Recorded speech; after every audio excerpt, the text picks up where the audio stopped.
you just gotta know when to quit.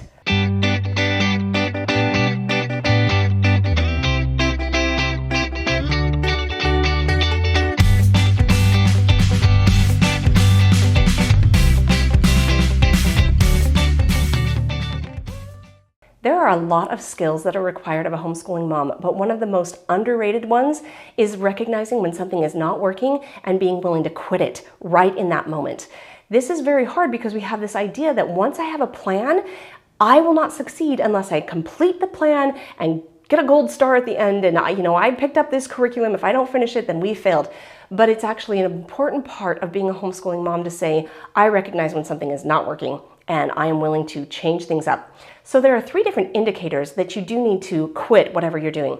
And the first one is that you or your kids are bored. So your kids may just say, Mom, I'm bored, or they may be dragging their feet and not wanting to engage and feel like, oh, it's always the same, we're always doing the same thing. And it will feel the same to you, that you will wake up and think, oh, I don't want to do school anymore, it's always the same. This is boredom, and it's an indication that you need to quit what you're doing. Change it up, do something else. The second thing that you just need to quit is when you run into frustration. Now, the first one, boredom, that's kind of like a big, a lot of time has gone by and you need to make a big change. But frustration is a much smaller issue and it comes up much more frequently. So you're going to experience frustration with teaching math or teaching any sort of skill or trying to read while they're not paying attention. So frustration comes up more frequently and you just need to quit what you're doing in that moment and say, okay, this math is not working. Maybe it's not working today. Maybe we need to try a whole new curriculum, but whatever, we're going to change this little line item in the way that we're doing homeschool and be willing to do those on a frequent basis, because if it's not working, it's not helping anybody. It's not accomplishing anything good. So be willing to quit things as they stop being helpful and as they are creating frustration instead of learning in the home. And the third indication that you need to quit something is that the seasons change.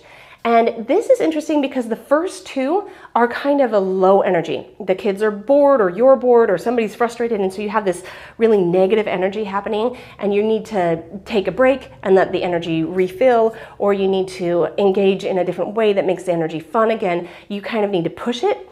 But when it comes to season change, it is pushing itself. Really, the problem we run into with season change is that it's usually springtime and the kids are super excited and they want to go outside and everything's really fun.